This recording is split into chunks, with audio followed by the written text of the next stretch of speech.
陪你讀新約。4月6日陪你讀新約，路加福音7章18至50節。施洗約翰的門徒來見耶穌。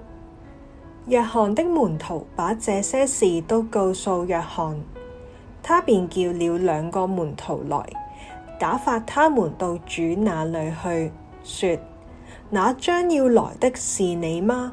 還是我們等候別人呢？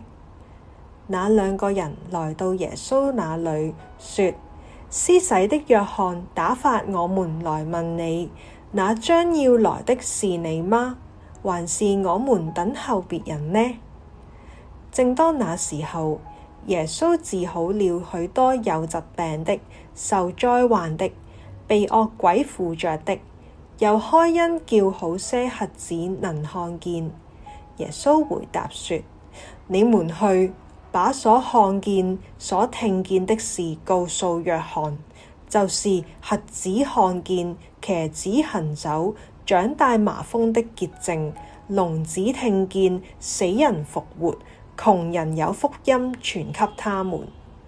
凡不因我跌倒的，就有福了。約翰所差來的人既走了，耶穌就對眾人講論約翰說：你們從前出去到曠野，是要看什麼呢？要看風吹草動的蘆葦嗎？你們出去到底是要看什麼？要看穿細軟衣服的人嗎？那穿華麗衣服宴樂度日的人是在皇宮裡。你們出去究竟是要看什麼？要看先知嗎？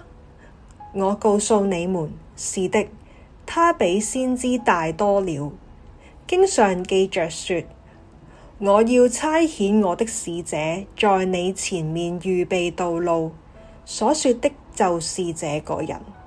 我告訴你們，凡婦人所生的，沒有一個大過約翰的。然而上帝國裡最小的比他還大。眾百姓和稅吏既受過約翰的洗，聽見這話，就以上帝為義。但法利賽人和律法師沒有受過約翰的洗，竟為自己廢棄了上帝的旨意。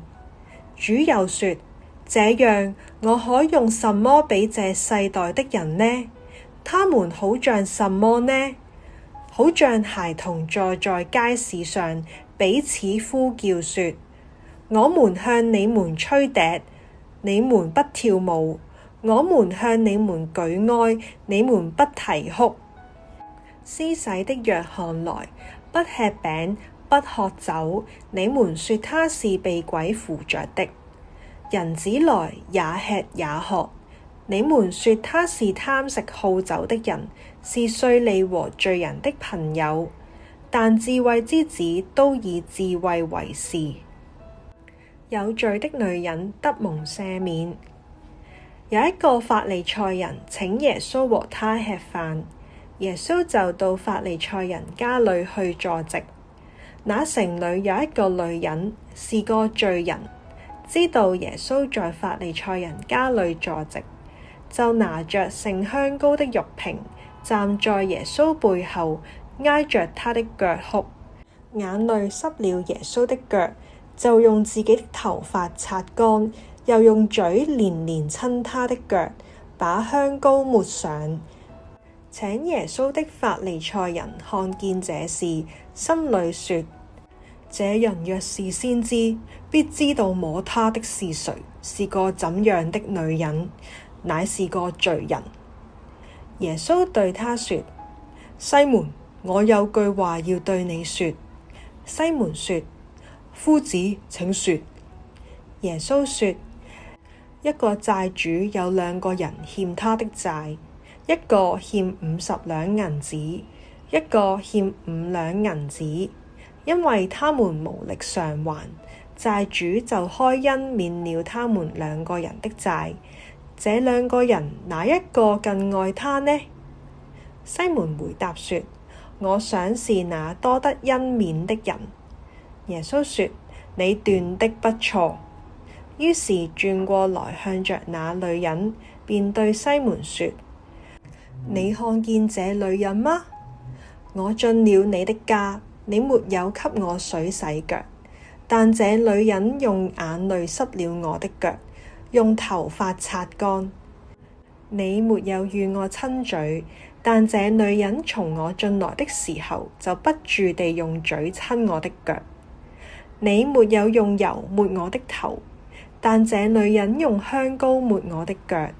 所以我告訴你，她許多的罪都赦免了，因為她的愛多；但那赦免少的，她的愛就少。於是對那女人說：你的罪赦免了。同席的人心裡說：這是什麼人，竟赦免人的罪呢？